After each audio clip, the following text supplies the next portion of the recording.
Welcome to the Lost in Transition podcast. I'm your host, Chris Gerard. Just a quick note, this show was originally released in June of 2017. We are re-releasing the Simon Marshall and Lesley Paterson podcast. We interviewed them in June of last year, talking about their book, The Brave Athlete, subtitle Calm the Fuck Down. Always a good read and a good discussion, and we thought it was relevant again. I know I'm traveling later on this week, and so we figured this would be a good thing to put out there for your enjoyment, just in case you missed it or want to hear it again.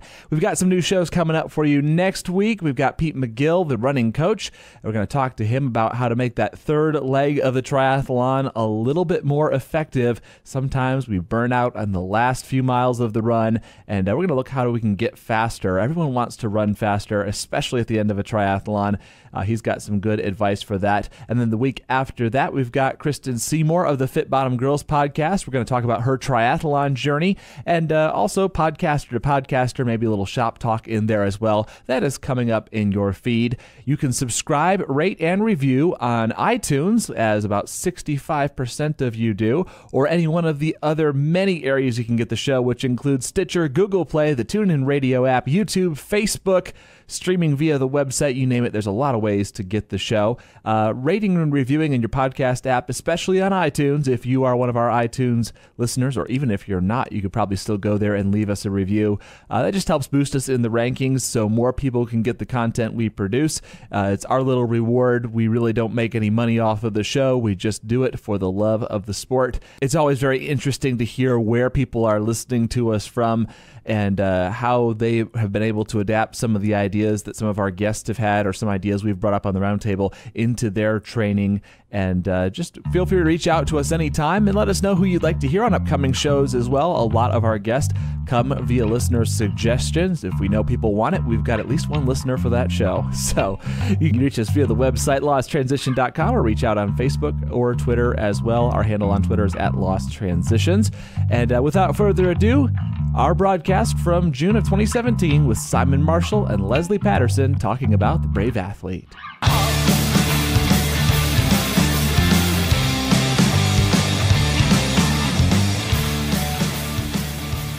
Tonight, Dr. Simon Marshall and his wife, Lesley Paterson, they have written the book called The Brave Athlete. Calm the fuck down and rise to the occasion.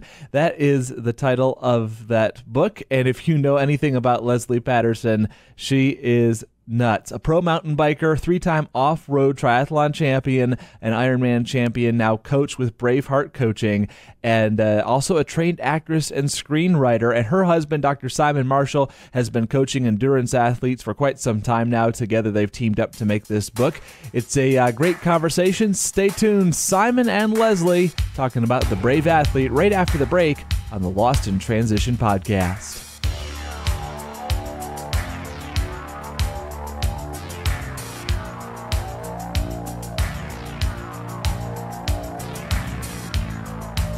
Dr. Simon Marshall trains the brains of endurance athletes and fitness enthusiasts to become happier and more mentally tough. He's a former professor at UCSD and San Diego State. He's served as an expert on exercise science for the National Institutes of Health, Centers for Disease Control and Prevention, and the American Cancer Society, and currently provides performance psychology support for the BMC Pro Cycling team. Joined also by Lesley Paterson, his wife, and a pro mountain biker, 3-time off-road triathlon champion, Ironman champion, and coach. She's also a trained actress and screenwriter. Together, they work with athletes through their organization, Braveheart Coaching, and have written the book, holding it in my hands now, The Brave Athlete, Calm the Fuck Down and Rise to the Occasion. Simon and Lesley, welcome to Lost in Transition. Thank you so much, Chris. Thanks, Chris. So, Simon, you mentioned early on in the book, you've got this educational background, as you put it many times in the book, too many degrees, as it were. Some of the academic theory that you had learned didn't exactly translate well to the training of brains of athletes. What are some of the things you learned from working with athletes that kind of surprised you once you first got into that? Yeah, that's a great question. I think, and I learned these through being married to a professional athlete rather than, real elite athletes opening up to me. And that was the first lesson, in fact. Sports psychologists are trained, and they still are, trained through university or academic departments. So you're kind of textbook trained, and then you do go out there and do internships and that kind of stuff. But a lot of the psychological theories and models and techniques that are described so eloquently in textbooks, you try and use them with real people, they kind of roll their eyes at you. Or some of the techniques that you try and ask them to do, they say they do them, but you both know, you can tell that they don't really do them. And so I always found a bit of a disconnect between how I'd been trained and sort of how this fitted into the lives of athletes. And of course, I was an athlete too, and so I also was finding myself, well, would I actually do this as an athlete? Well, I'm not so sure. So there was a disconnect, and then obviously meeting Lesley, and I've said in the book that one of the best ways that you can become a better sports psychologist is marry into the elite athlete lifestyle, because you get a little peek behind the curtain of the mindset, but also the sort of that vulnerability of the things that they really don't share with most people, including psychologists, because psychology is still fairly stigmatized, that they think you're being psychoanalyzed and they're looking for mental chinks in your armor and stuff. And for the most part, it was that we all struggle with stuff, with thoughts and feelings we don't want, and trying to get to the bottom of that. And so Lesley really helped me know what questions I should have been asking, whereas the questions that I've been trained to ask weren't always on point. So what does that look like, obviously, on the psychology side, also on the coaching side? And Lesley, you do quite a bit of coaching. You put somewhere in the book, I know, that a note to coaches that your athletes are lying to you, and if you think otherwise, you're delusional. Not all the time, but they are misdirected. and so what are some of the ways for coaches or even psychologists to know how to kind of break through that exterior of the athlete, and what are some ways for athletes to know how to open up? I think it's one of those things that's really important as a coach, just to get to know your athletes personally. So, know their family background, know their work background, do they have kids, don't they? And just get to know them as people. And so I think one of the best things that you can do as a coach is actually be vulnerable yourself. So one of the biggest statements that I get from athletes is, oh my gosh, am I good enough to get coached by you? Or, oh wow, you feel that way? You're a world champion? And so, I think that by opening up and having empathy, you sort of show your chinks in your armor, then all of a sudden they're prepared to show you theirs, and you can kind of bond over that. And I talk a lot to my athletes about, hey, listen, these are the fears and the issues that I have, and this is how I've gotten through it. And so, that's kind of a good starting point, I think. And, it's been a really interesting journey getting to see the differences, especially between, I would say almost male and female athletes in a way, in terms of, how you approach them. And interestingly enough, I'd say that with female athletes, I've noticed that I have to build them up before I break them down. And with men, I have to break them down before I build them up. So, there's a different sort of set of egos going on there. And luckily, I'm a sort of good enough athlete that I can generally break the males down just by going out and training with them. So, and then they'll start listening to me. So drop them on a climb, and then they'll their ears perk up, and they'll be like, oh, okay, and then with the girls, it's, hey, listen, this is my fears, this is what I've gone through, this is how I feel, and and generally they'll sort of open up to you like that. So Lesley, you have the interesting paradox of being both athlete and coach. So do you find yourself falling prey to some of these mental issues and games yourself, and do you coach yourself out of them? Do you catch yourself doing it and call bullshit on yourself? How do you handle it? Yeah, big time. It's one of the best ways to coach yourself is you have to coach others, right? Because all of a sudden you start talking to your athletes and you're like, well, wait a minute, I'm not listening to a word myself that, I'm telling these other people to do. So you kind of have to lead by example, but it's it can be a tough one as well, because, I'll have really hard times, I've dealt with a lot of health issues through having Lyme's disease. I've had a lot of injuries. And so, you're trying to really sort of reach out and relate to your athletes. when you're going through your own shit as well. So, you know, there's been many a time, certainly locally or at races, where I'm dealing with my own head, and there's my athletes, you know, and you have to put on your coach hat, and, you know, that can be super, super tough. So I know, Lesley, when you did your first run at triathlon, starting very, very young, I know that the mental wear down of it all, at least as far as I read in the book, it seemed like that was a big part of your decision to leave the sport at the first point before you came back, and then obviously did wonderfully in Xterra and Ironman. But what role did mental strain play, and how did your mental management techniques change when you came back to the sport? Yeah, you know, I think a large part of it had to do with maturity and knowing what I wanted and how I could get there, and realizing that there's many different ways to get to the top.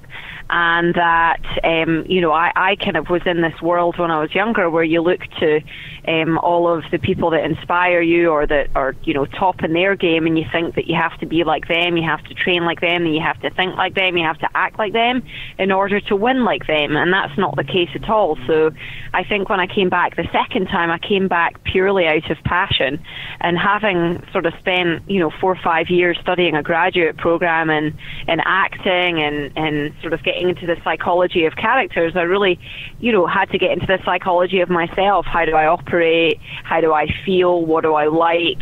And a huge part of my training was driven by, you know, okay, we have the physiology side of it and what's important to do, but then we have the mental side. This is what I enjoy to do.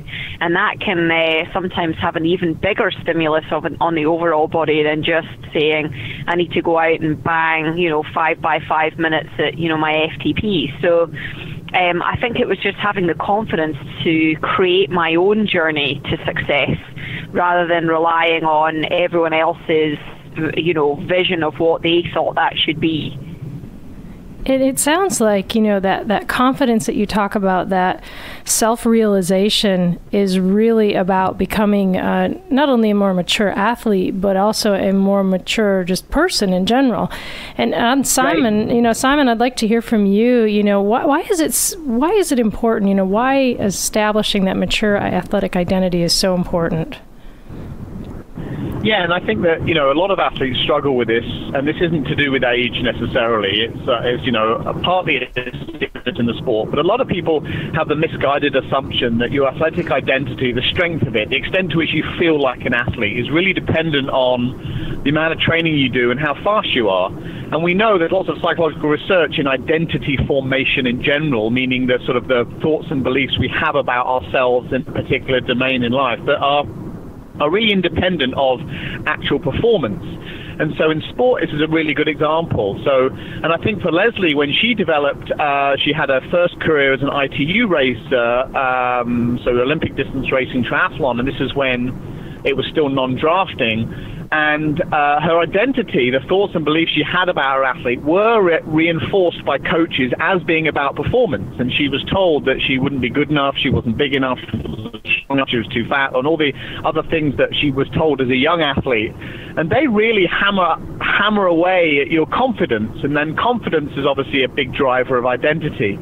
So what we try and do with athletes is get them to see about how they talk about themselves is a little window to their soul about how they see themselves as an athlete. And you've only got to listen to the way the words they use about how people consider themselves athletic. So a great sort of a thing to look for is athletes who say, oh, I'm just a, and you can, you know, I'm just a slow age grouper, I'm just a this, and it tells you that they don't really have necessarily a mature athletic identity. And one way to describe what that looks like is owning it. So in other words, however fast or slow you are, whatever you look like, but thinking and feeling like an athlete and being comfortable with that is part of having a strong identity.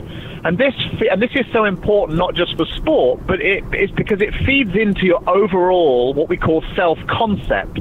So this is general, you know, these are like the deep-seated thoughts and feelings you have about as a person. And so if you're and all your identities that you wear, you have a hat as a coach, a hat as an athlete, you know, a wife, a husband, a parent, a worker, all these different identities and how you think about yourself in each of these all feed into your overall self-concept.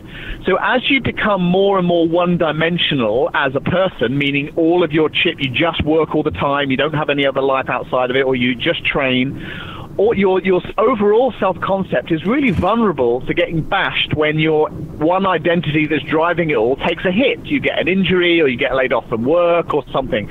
And so it's really a good sign of a healthy identity when you have a bit like a diversified investment portfolio, right? So you've got a lot of things going on. You have friends that aren't in the sport. You can talk about things that aren't just about the sport.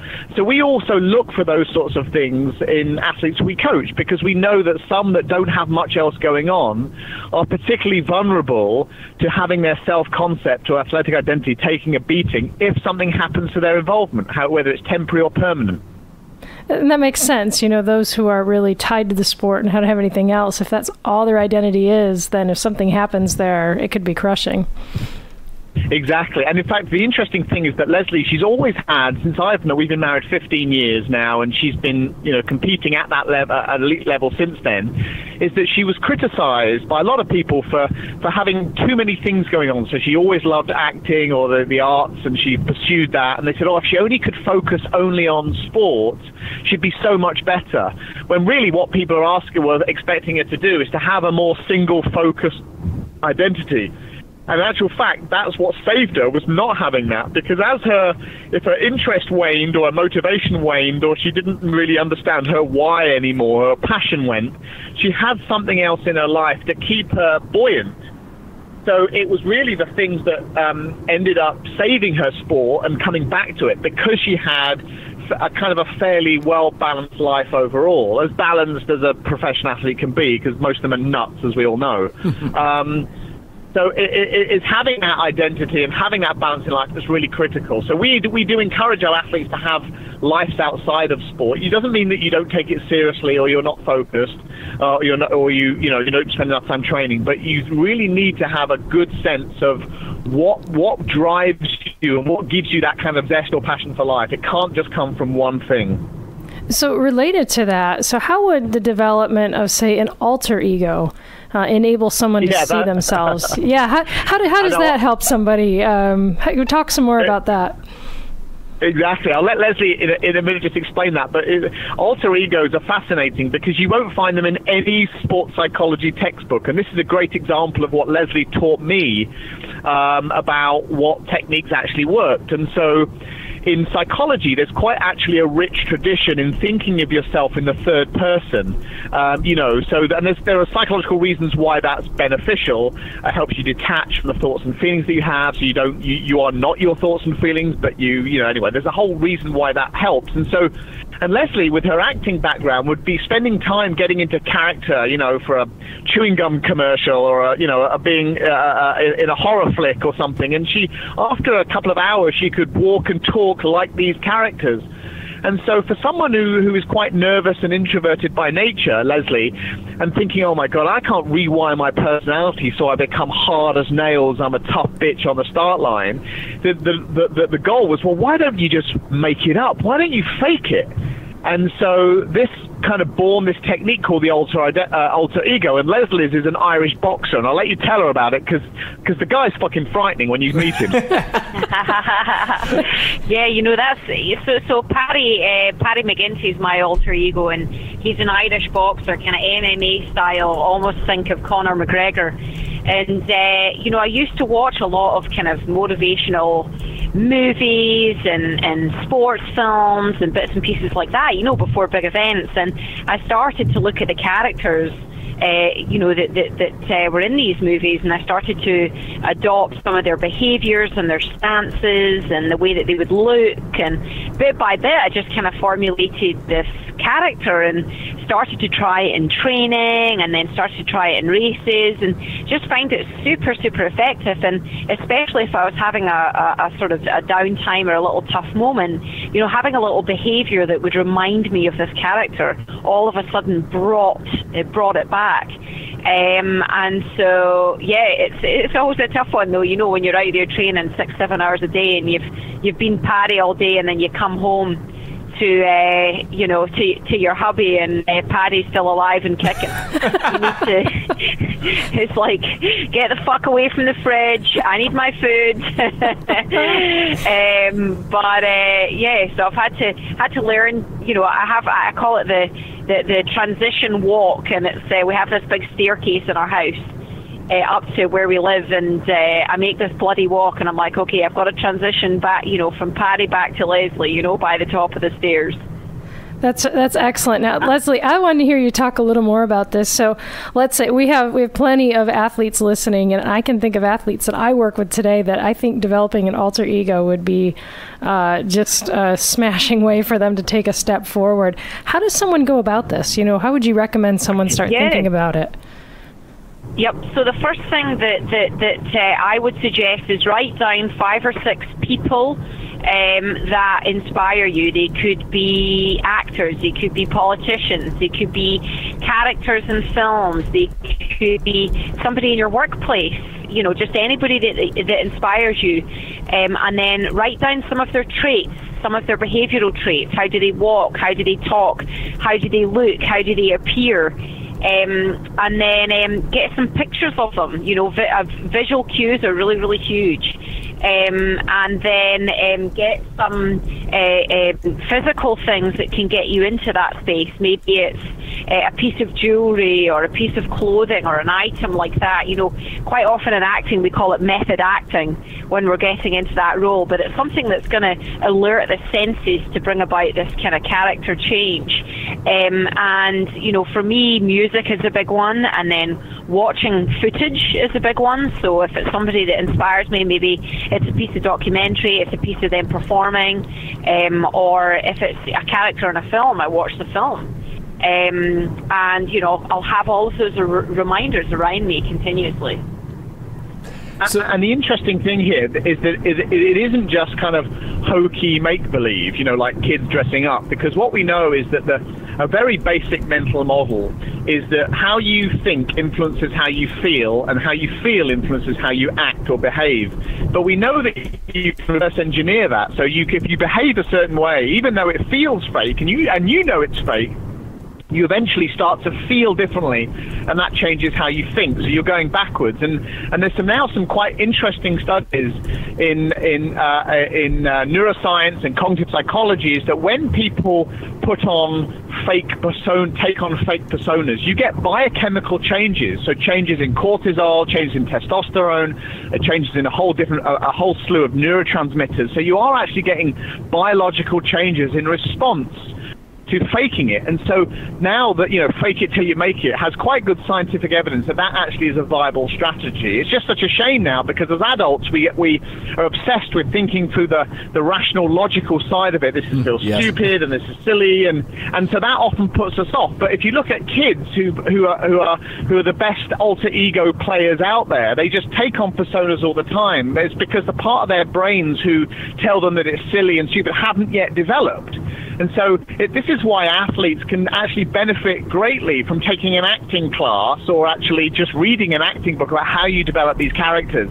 And it's not just for sport. It could be any, pressure moment or threatening situation in life, whether it's asking for a pay raise or going on a first date, or things that that you need to be your best, and that you want to have these characteristics where you're assertive but calm under pressure, and you have good body language, and if that feels totally not like the real you, then just fake it. So that's why it's good to think of people or characters, real or imagined, who have the attributes that you want, and you try that suit on, or that skin on for size, and if you do it frequently enough, your body starts to come around. Your biochemistry starts to change in that moment, which will affect how you perform.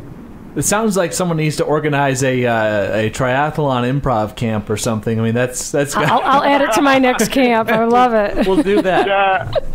So talking about, Danya, you thought of that first, so we can't. Copyright. Yeah, absolutely, we'll give you all the credit. So talking about, an alter ego can kind of help you project your ideal self onto something, maybe even if you yourself aren't there yet. On the other hand, there's this hazard that you talk about in comparing yourself in real life to someone else's ideal self that they present. And social media has revolutionized this. Everyone knows the Facebook fakery that's out there, or just, you're seeing the best moments out of people's lives. How it's natural to compare, but how can you have a balanced approach to these badass other people that you see that seem like they can do it all, and your own kind of crappy day, maybe something like that?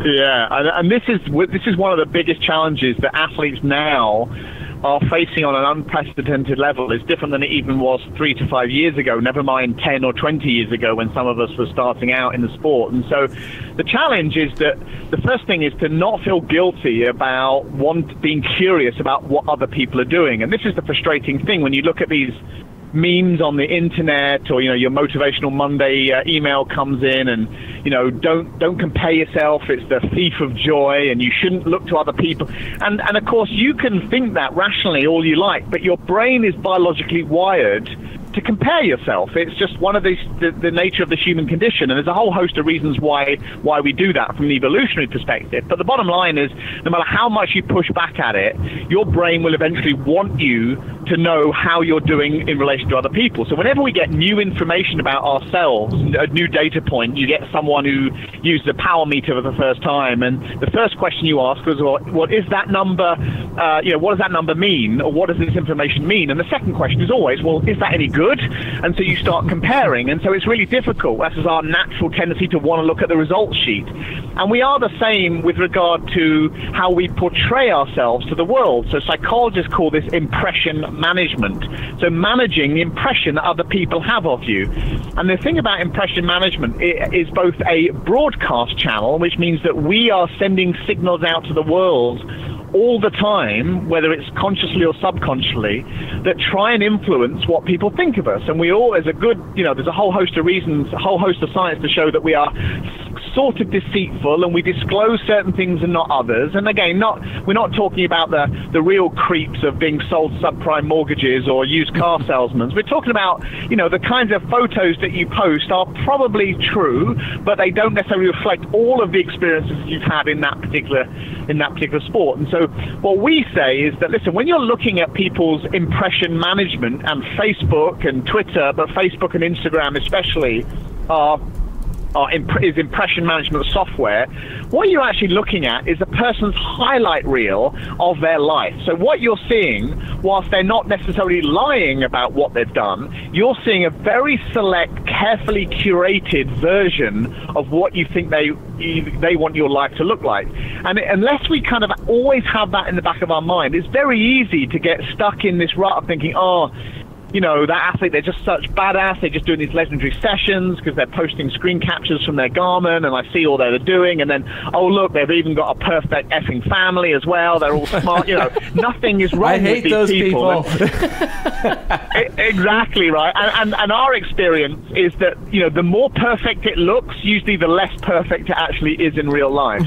And so what we want to do is to try and say, listen, we bond fundamentally as people on weaknesses and vulnerabilities. We don't bond on strengths, and this is why admitting weakness, or admitting that you don't know or can't do, or that you have these thoughts that perhaps show that you're vulnerable or worried about being embarrassed, is one of the best things you can do to get people to actually bond with you and relate to you.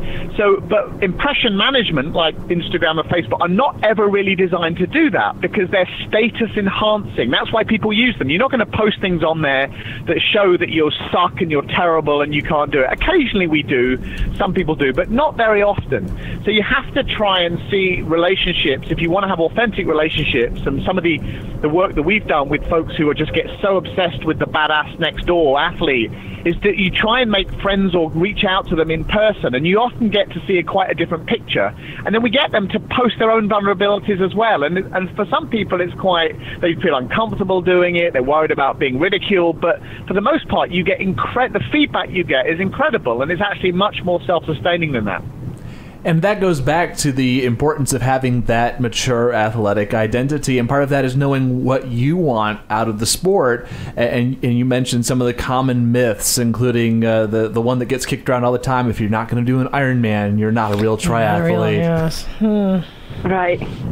Yeah, I've experienced that a lot, and I go on my own journey with this all the time, because My true passion for the sport is being out in the wilderness, and it's just feeling my body move through space and being in the environment and pushing the boundaries. And with all of the sort of health issues and injuries that I've had, I've through it all, I've not stopped racing regardless. And it's been tough to deal with, a lot of the people saying, oh, should you be doing this?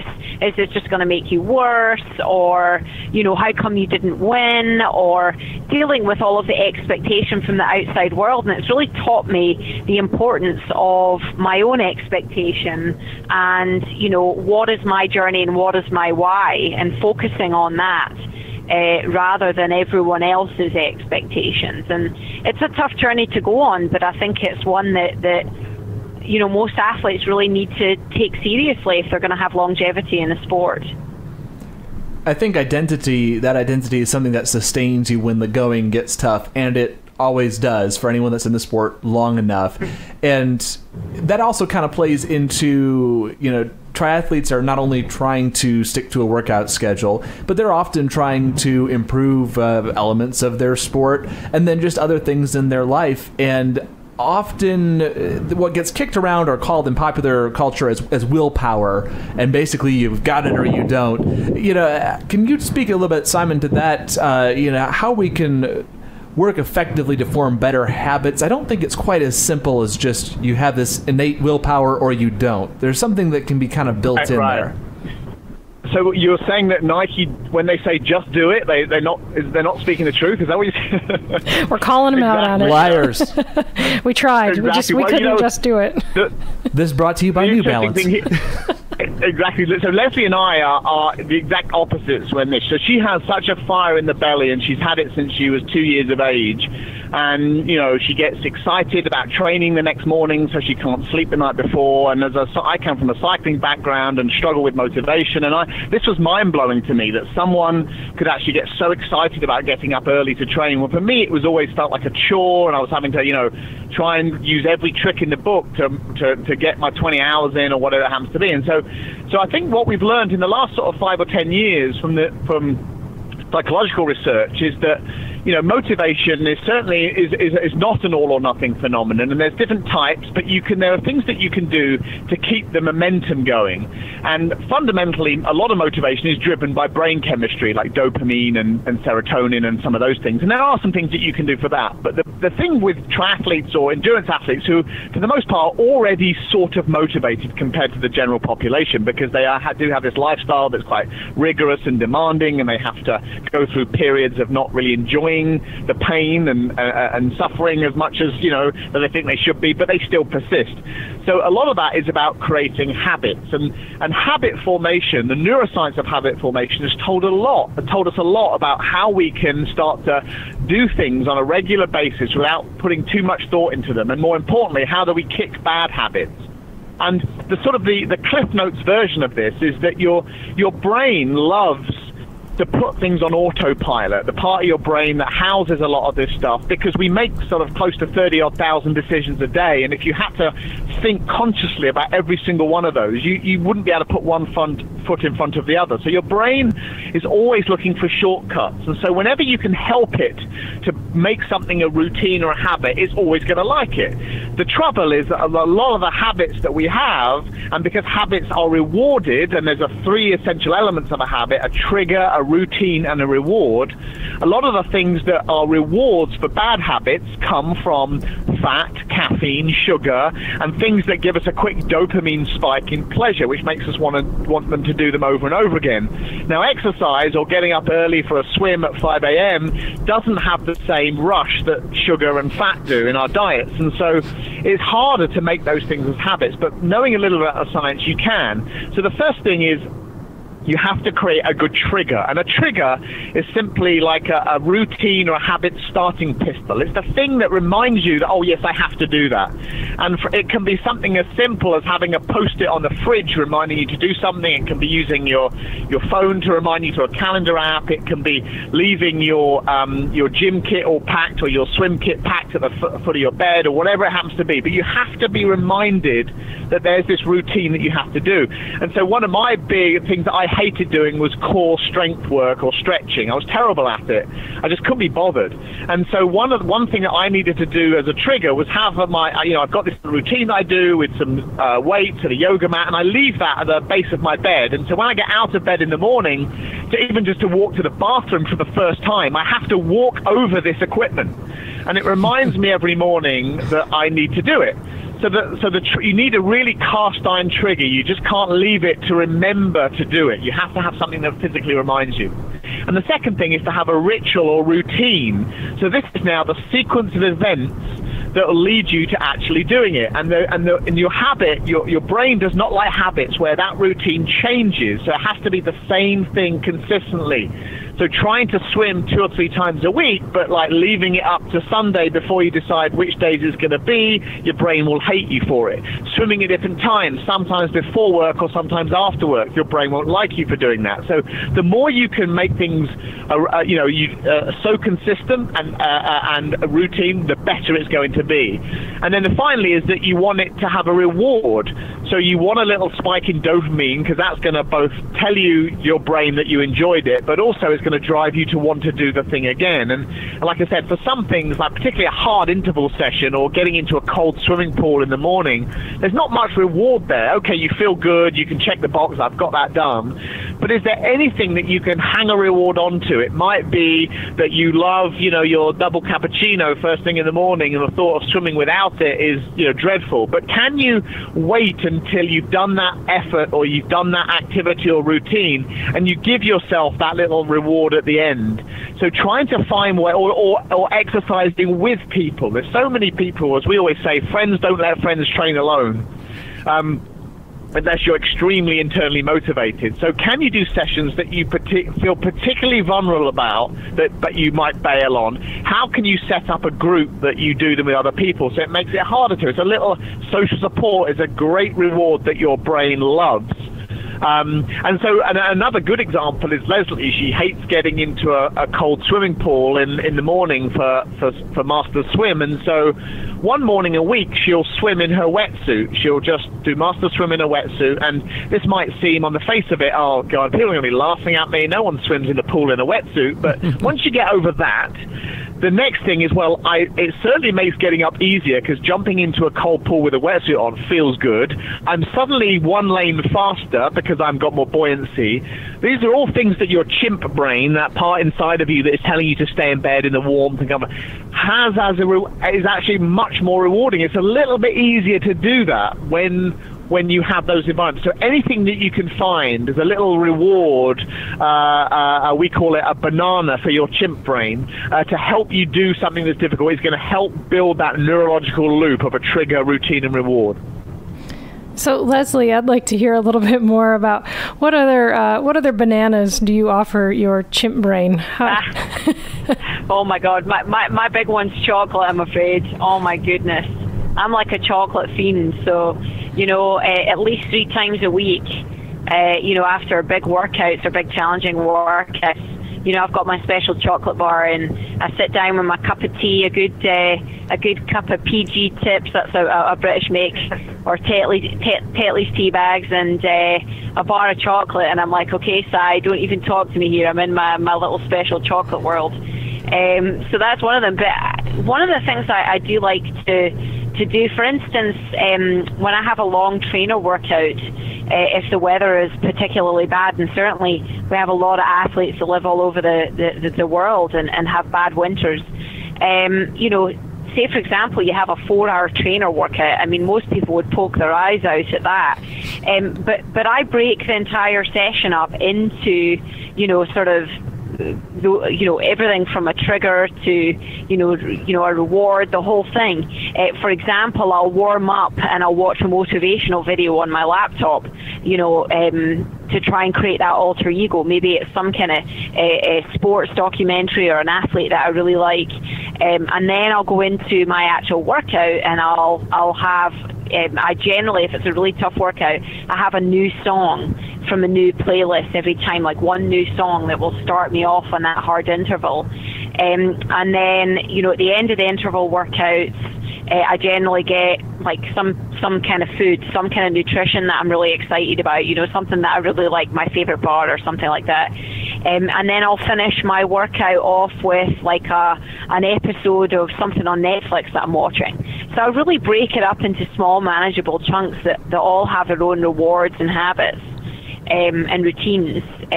So that's kind of like a trainer workout. That's almost like that in a microcosm of that system.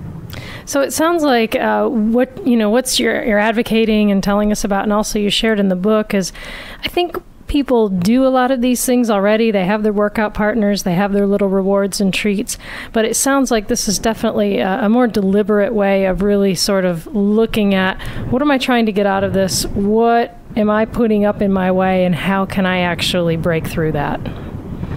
You'd be shocked, though. I tell you what, most people don't even think about this stuff.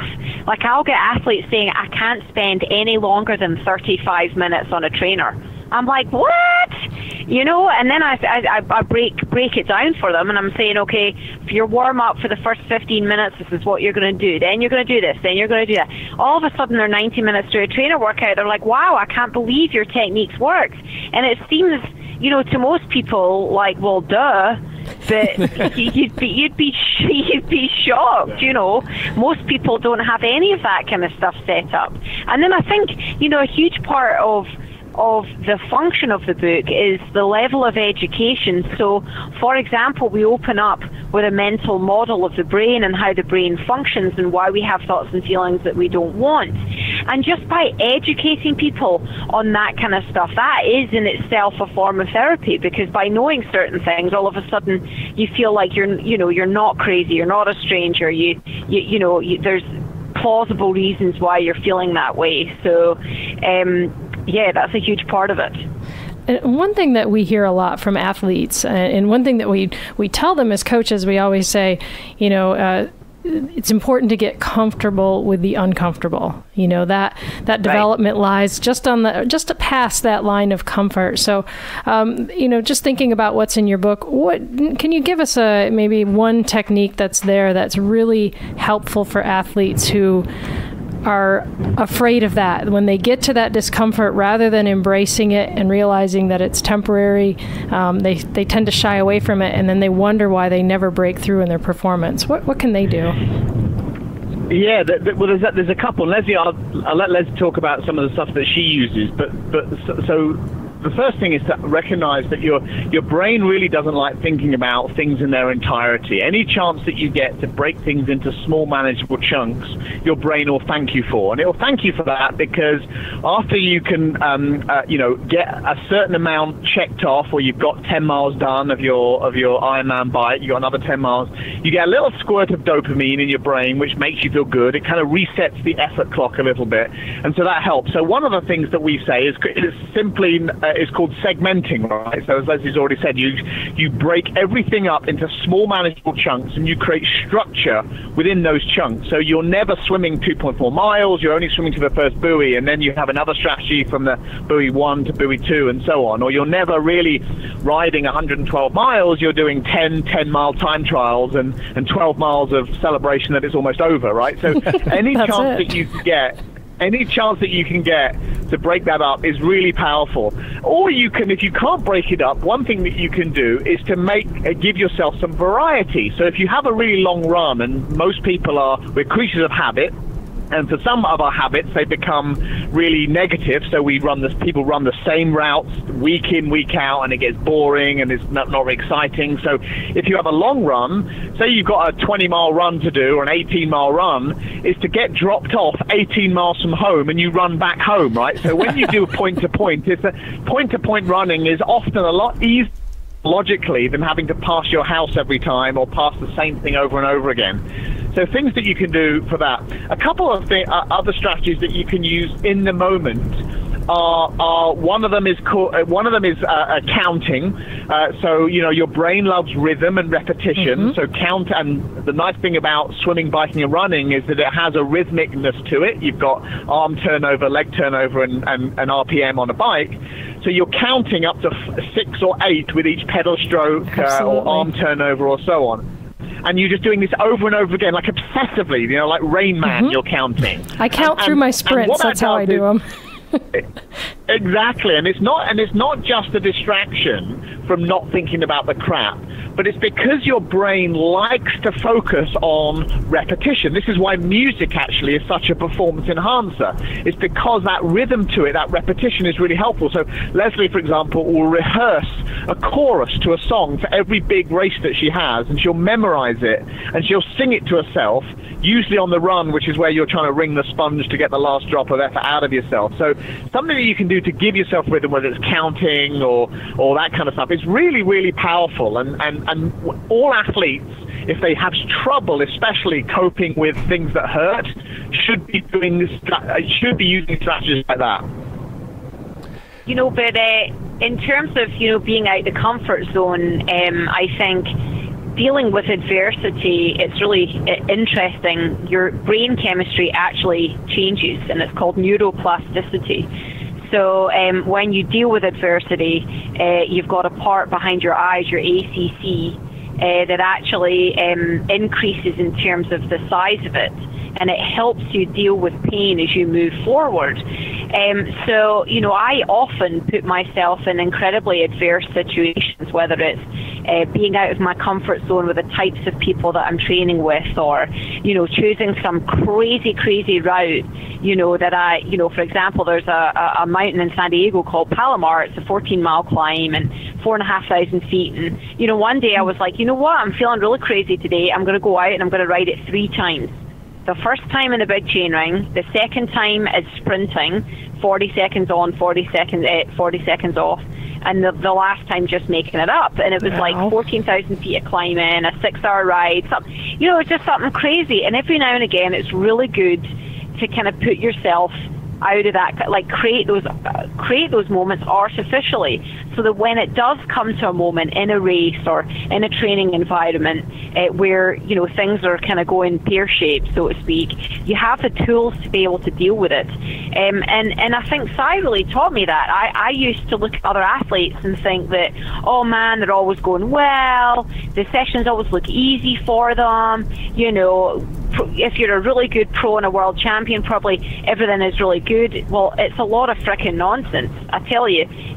So many of the sessions are shit, but you just keep plugging on, and then you get breakthroughs and so I saw all of those challenges all of a sudden as a gift of adversity that would actually change the neuroplasticity of my brain. And you really have to have a mindset shift in how you think about your training. So you've got days where, and we know that mental toughness is not developed with tailwinds, right? Or downhill on the no chain days. Unfortunately. They're dealt. Exactly. We wish they were, right? But they're dealt with when you are facing adversity. But the problem, people don't like adverse conditions, especially because their time suck, riding into a headwind blows, when it's rain's coming at you and it's cold. And you don't want to feel dejected by looking at how slow you're running, or how you've only been out for an hour and a half and you need a 4-hour ride and you already feel like this. But you've got to see those sessions as that's when mental toughness is being built. And I think that this mindset shift is really critical. And the way for you to know whether this is a mental adversity session or not, and psychologists have studied what is a threshold for what kind of session builds adversity. And so, for example, when you look at any training session, the sweet spot for adversity is if you think that there's only about a 70% chance that you can get it done. Right? So yes. If you look at a session and you say, oh, I've done it, I do this week in, week out. Yes, it hurts, but 95 to 100% sure I can finish it and do it as set. Great, there's a good physiological reason why those sessions are good, but know that they're probably not building adverse mental toughness or mental toughness in adverse situations. So you have to look at sessions, and we deliberately set athletes our sessions. I hope they're not listening to this, because then the cat's out the bag, where they say, I don't think I can fucking do this. I don't know who you think I am. We want you to think that way, and we want you to try anyway, because what you're doing is not only are you able to surprise yourself, by segmenting the session and, okay, we have a quarter quit rule, so commit to doing 25% of every session, so start everything, but just get to 25% and then make a decision whether you can or want to continue. And what we know about endorphins and neurotransmitters is that, you can then do I'll just go to the halfway point and lo and behold, you get the session done. But it's after those sessions that you start to redraw the line in the sand, thinking, shit, I never thought I could do that, but now I can. And that builds confidence, it builds mental resilience, and it strengthens this anterior cingulate cortex, a fancy way of saying there's a little piece of your brain about just behind your eyes that thickens and enlarges when you actually put yourself in those situations. And that's what helps you cope with pain and discomfort. So where does this all lead an athlete eventually? Because I think a lot of people have a view, maybe a misinformed view of mental toughness or even mental wellness or whatever you might call it, that just envisions this land of rainbows and sunshine and well-adjustedness that you're going to get to someday, and there'll be no more problems after that. And of course, that's completely unrealistic to imagine. But what does the ultimate goal look like for somebody, knowing that no things are going to be perfect, but getting to that point maybe of resilience or being able to frame something in the correct way? What does that look like? Well, for us, and this really comes back to the entry point that we have for all athletes, is to say, do you have thoughts and feelings that you don't want? And all of us will put our hands up, unless you're on psychotropic medication or you've had a major brain injury. We say, yes, we do. And what we're trying to get with athletes is to have fewer of those. And so you can think of it just like you can sport, just like you can at an event. You can say, okay, I have thoughts and feelings I don't want before an event, meaning I'm not sure I'm ready for this, I don't feel prepared, I'm worried about feeling embarrassed or humiliated or feeling as though I'm not good enough or I'm a bit inadequate. How do I cope with those? So what we consider a success with mental training when athletes, they're never going to have those feelings eradicated, because there's parts of your brain that feed you those thoughts for very good reason, to keep you alive and to make sure that you don't get ostracized and socially isolated and all the other survival things. But we just want to have fewer of them, and we want to be able to say, you know what, I don't want to be standing on the start line saying, I should be enjoying this, but I'm not. I'm just terrified. Why? Who signed me up? Why do I do this to myself? And it becomes a battle that you have with yourself on a regular basis. We have athletes who this is all the time. So we want for them to say, I want to engage in things that I find scary, and I'm not trying to eradicate the fear. I'm not trying to pretend it's not there. I'm not trying to convince myself that I'm going to win when I may actually come out of the water last or whatever. But I'm going to say, I'm going to stand there hand in hand with my fear, and I'm just going to fucking jump anyway and see what happens. And when you can get to the point, and Lesley taught me this strategy, and she calls it, excuse our language here, it's called finding your fuck it moment. And that is such a liberating experience, where you start to be able to race, where it's not that you don't care, but you're racing free of expectations. You're racing, if the worst case scenario comes true, yes, you'll be mildly a bit bothered by it, but it's not catastrophic to your development. And you're thinking, you know what, this is why we always have our athletes ask themselves this question. So what if that happens? Then what? So can you live with the consequences of that coming true for you, coming last or feeling fat or anything that your chimp brain is feeding you? So we want to have fewer thoughts and feelings that we don't want. And then we want to get athletes to enjoy racing. And it doesn't mean that you suddenly love pain. And I think that's one of the biggest myths, that you learn to love it and you suck it up and you enjoy the suffering. There is a little bit of a sort of a masochistic approach to like feeling good when it stops. But for the most part, what we want to have athletes do is to race with more gratitude and joy. And what that means is that we all take ourselves too seriously. We all take life or most of us take our sports too seriously. And we can actually get more enjoyment by taking time during races, to look around and to say, oh my God, I'm doing an Ironman. I'm actually in an Ironman right now. Or I'm thanking volunteers. As someone faster goes by me, I'm giving them a word of encouragement.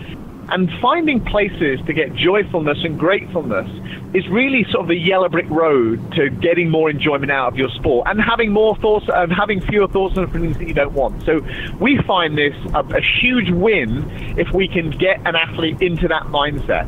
And lo and behold, is that you don't slow down when you become more grateful or more joyful. You actually speed up because you're no longer focusing on things that don't actually help you be as fast as possible. You're focusing more on a process rather than an outcome, and all these things lead to usually the same conclusion, is that not only do you feel better, but you get faster too. Speaking of the yellow brick road, I think we've seen the wizard. Thank you so much, Dr. Simon Marshall, Lesley Paterson. It has been a pleasure talking to you. Where can people go to get the book and to learn more about you and what you do? Yeah, you can go to our website, braveheartcoach.com, learn more about us, what we do. In fact, you can even fill out one of our smog tests, and we'll give you a call, no strings attached, and just chit-chat with you. You can buy our book through our website. You can buy it through VeloPress. You can buy it through Amazon. So, yeah, lots of cool options there. Perfect. And social media, I guess, as well, probably under Braveheart Coaching. Instagram. And then... Yep. Facebook, the whole kit and caboodle. You can follow me, Lesley Paterson. You can follow Braveheart Coaching. Yeah, that's way more interesting than Simon Marshall, so don't even bother doing that. The truth. Oh, we knew that would come out. Can you believe it? Yeah. That's tough. It's harsh. Long car ride. And we'll get those links and we'll get them posted up in the show notes too. And then folks go and check out the book. It's a great read. And once again, thanks for being on the show tonight. Excellent. Thanks so much. Bye. Thanks so much. All right. Safe travels. Thank you. Bye.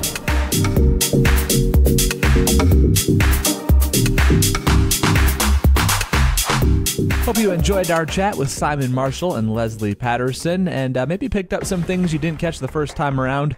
I know I did. It was good to listen to that again. Subscribe, rate, and review wherever you get the Lost in Transition podcast, and you can also send us notes via Facebook, Twitter, or via the contact form on the website, and let us know who you'd like to hear on some upcoming shows. We've got Pete McGill, the running coach, coming up next week, and we'll talk to him about some running technique stuff, and Kristen Seymour of the Fit Bottom Girls podcast talking about triathlon and podcasting the week after that, and lots of other stuff planned in the future. And your suggestions always welcome. Just let us know who you'd like to hear on some upcoming shows, and we'll do our best to get them for you. Until next time, whether you're racing or not, may all your transitions be smooth.